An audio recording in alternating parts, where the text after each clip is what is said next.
What is good, guys? This is Steven with All Talk On, and I have another PC build with you guys today, and I am using a different microphone because I usually use my Audix i5, which is mostly for recording guitars, but I do like the way it makes my voice sounds. But I also have a handful of other mics I thought I'd try out since I've bought them and never ever used them. Right now I'm using a cheap microphone I bought. It is the DRV100. They were actually extremely cheap at Guitar Center. They were on sale for like 20 bucks, so I said why not, and they so far proved to be very decent mics. Anyways, if you guys notice the difference, let me know what the sound is. Honestly, I do a lot of editing with my voice sometimes. If it sounds really crappy, I try to make it sound better, so it's going to be kind of hard to take into factor which is which, because sometimes the audio is good, sometimes it's not.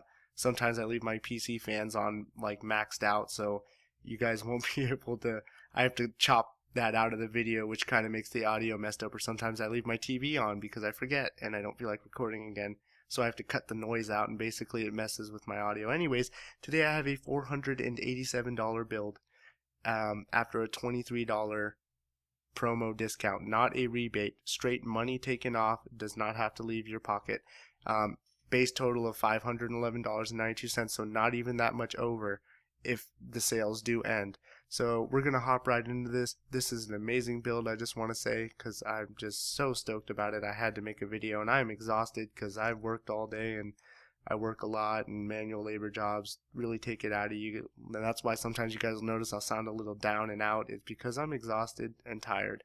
But I still love to make these videos. I still love building PCs. Even if I don't make a video, I'm on PC Parts Picker hunting down stuff. Anyways, you guys, we're going to hop right into this. We're looking at the Intel Pentium G3258. My go-to processor, LGA 1150 socket, 3.2 gigahertz clock speed, and it is at Micro Center in-store pickup for $59.99. I did move back to this because it was a little bit cheaper now. It's about $5 cheaper, which I know $5 don't seem like a lot, but when you're $5 over budget, it does seem like a lot. So anyways, we're looking at it at about $64.99 if you don't live near a Micro Center from NCIX US, which isn't a bad price, honestly. And this is a great processor for obviously the price point. I'm pretty sure you guys have heard tons of people talk about how it's good and whatnot. It's on the Haswell architecture, same chipset, same socket as the i5, and it will be interchangeable with an i5. So just remember that. And if you can't afford this one, you want something maybe about $5–10 cheaper, look into the Intel Pentium G3220, I think it was. I used it in my $307 build. It's at 3.0 gigahertz clock speed. It's basically the exact same thing as this, except you cannot overclock it, and it is 200 megahertz slower, which honestly isn't too much of a deal. And if you weren't planning to overclock it in the first place, you might as well save yourself some extra money. But if you have the extra money, I would suggest getting this one overall. Anyways, next we have the motherboard. I went with the MSI Z87 G41 PC Mate. Now this motherboard is badass. I'm actually thinking about picking this one up for a special somebody because it does match the case that I just got for him, which you guys will see later. And I mean, it's a good motherboard. Let me give you guys some specs on it. So we're looking at a Z87 chipset, which, for those of you that aren't familiar, if you wanted an overclocking motherboard, you're looking for the Z87 or the Z97 chipset. Those are the ones that are overclockable. Granted, a lot of motherboard manufacturers for a lot of their motherboards released a BIOS update that allows overclocking on other chipsets as well. The issue with that I see, I guess, is that those motherboards aren't necessarily made to overclock on, so the amount of stability you will get out of those motherboards can be pretty shady at times, honestly. So remember that when you see someone throw up a $40 motherboard, like a B81 or H81 or B85 chipset, dude, tells you it's overclockable to 4.5 gigahertz. Honestly, you either have to get extremely lucky, or I don't know what the hell you're doing to get that type of clock speed on that kind of a crappy motherboard. But chances are, if you want an overclocking motherboard, you're definitely going to be digging into your wallet a little deeper than normal. This one has to be on sale because everywhere else is selling for $100, but right now Micro Center has it for $59.99 with a $10 mail-in rebate and free shipping for a total of $49.99. I don't count the rebate, so we're looking at $60, which ain't bad. We're at DDR3 speeds of 1066 to 2400 megahertz, 32 gigabytes of max RAM. RAID support, obviously. Crossfire, yes. SLI, no. SATA 6 gigabit per second, it has 6 of them, so more than enough. And it has USB 3.0 headers. Now, this is a great motherboard for $60. I cannot stress. Once again, there's just parts in this build that even if you're just looking to piece a couple parts together, grab some of these. Mostly the motherboard, the RAM, and the case, and the power supply are the main things I would look into picking up right now, and we'll go through all those hopefully as fast as possible because I don't want to make you guys wait too long. Anyways, next we have the Corsair Vengeance. This is one of those things that I'm saying grab it if you can. It's at Newegg for sale minus $19 right now with free shipping for a total of $67.99. The sale ends tomorrow. I'm sorry guys, I think this was only a one-day sale because I did not see this yesterday. I wish I would have made the video earlier, but I was at work. Nothing I could do, you guys. This is 8 gigabytes, 2x4, cast latency of 9, and I mean, it's Corsair Vengeance, you guys. Like, come on. We know they're good. We know they're reputable. We know they make good stuff.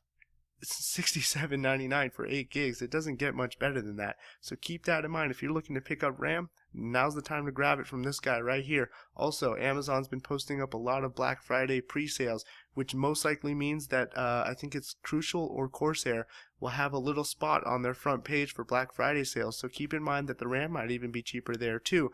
But if you don't want to risk it and you want to get the RAM now, or maybe pick up 8 gigs now, wait for the sale and pick up another 8 if they're cheaper again, go for it. Then you got 16 gigs.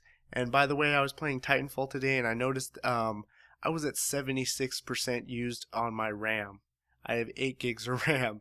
So granted, I do like to have things running like action recorder and all that stuff, but even with that, it shouldn't be at that high. So I'm definitely going to up my RAM a little bit, looking to get to 16 gigs for that. Mostly that game is pretty demanding, surprisingly. So surprisingly, duh. Anyways, you guys, great RAM, pick it up if you got it. Anyways, next, yeah, we're going to the hard drive. We have 1 terabyte, 7200 RPM, SATA 6 gigabit per second, 32 megabyte cache, Toshiba hard drive. I like this. I don't know, it's cheaper than Western Digital and Seagate right now. The Seagate one was a few bucks cheaper for the terabyte, but it was only SATA 3, so I decided to opt out $5 for this thing. I feel like Toshiba and Hitachi deserve a little bit more credit than people give them. Everyone just flows to Western Digital, and I know it's because of their reliability, and I totally understand that. I have Western Digital drives that are, 10 years old, and they'll still boot up an OS no problem today, so I understand the reliability, but I feel like if a lot more people use Toshiba and Hitachi, they would understand the reliability of those drives just as well. So give them a chance, guys.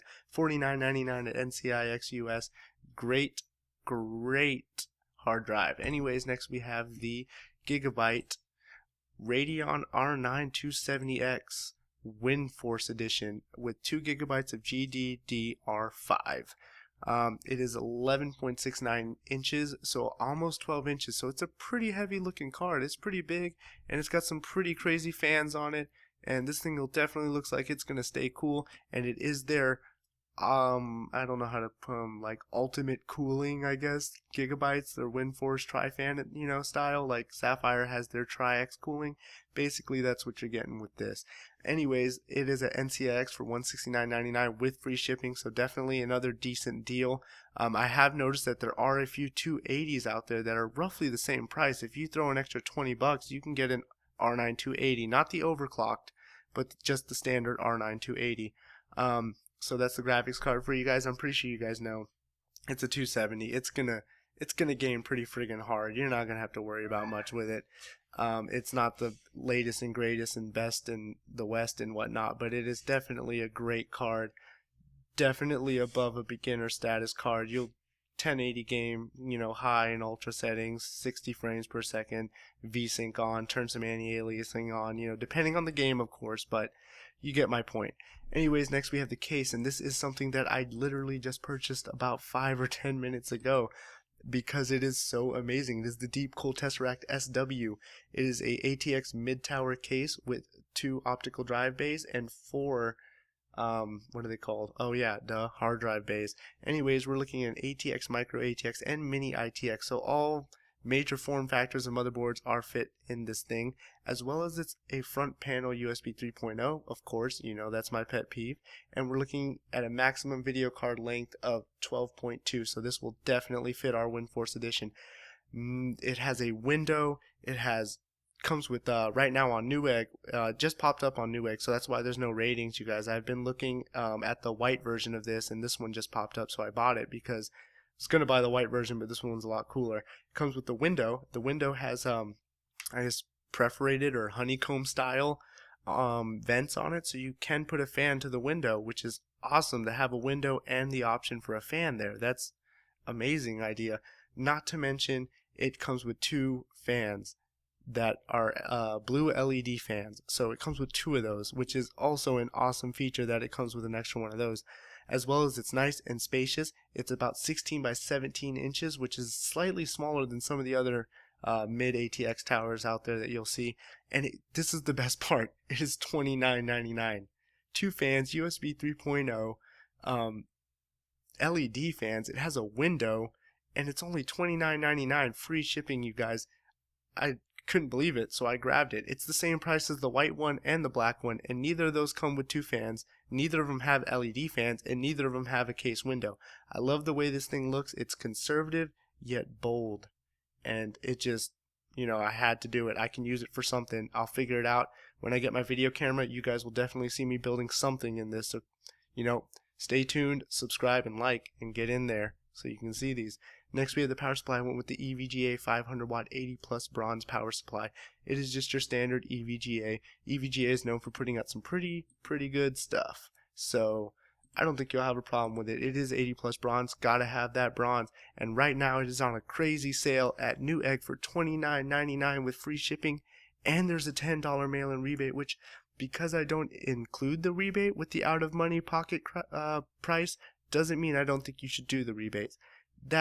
This power supply after the rebate is $19.99. Like, holy crap, it's 80 plus bronze and it's EVGA. I just bought an EVGA power supply. I'll let you guys know how that is when it gets here, but basically after reading a crap ton of comments, I've gained a lot of respect for their power supply. So check that out, you guys. Newegg right now, $29.99, free shipping with a $10 mail-in rebate. Last but not least, we have the drive, optical drive. It is an Asus optical drive, just the cheapest one I could find, coming at $19.99 minus $5 promo, free shipping, $14.99 total. It is only a SATA 3, but who cares? It's a drive. Load your Windows. I don't know, dude. Burn CDs, I guess, if that's even still a thing. You can back your hard drive up to CDs, like some dual layer disc. You can burn ISOs, always nice. Things you want to have this for just in case, because running into the day to not have one of these is going to be horrible. You're bumming off your friends. Like, who bums an optical drive? Like, hey man, let me get a hit of that optical drive for a minute. You know what I mean? Let me borrow that. Crickets. Alright, yeah, I forgot I'm talking to myself. Anyways, guys, that's my build for today. Very good build for $487.93. I hope I get this uploaded enough for the sales to be on, but even if this hits $520 in the future, this is still definitely worth it and definitely something to look into. There is cheaper memory than the Corsair Vengeance, 8 gigabytes, by the way, guys. $67.99 makes it the cheapest right now, but when the price jumps back up, there are other RAM that you can pick up for $70. So if you want to move the RAM around, say you missed the sale but you still want $500, move the RAM around. You can get rid of the optical drive if you want. I wouldn't suggest getting rid of that case, because that case is awesome. But those are just little things that you can look into doing. Mostly I would say the RAM and the optical drive, and then next thing I would cut is probably the Toshiba hard drive and go to something smaller to save some money, so you don't have to cut the case. You do not want to cut your power supply or your graphics card, and honestly the G3258 is basically as good and as low as it's going to get. So that's my $500 build for you guys today. Do what you want with it, do what you don't want to do with it. I don't know, I don't care. But this is Steven with All Talk On, and I will catch you guys later.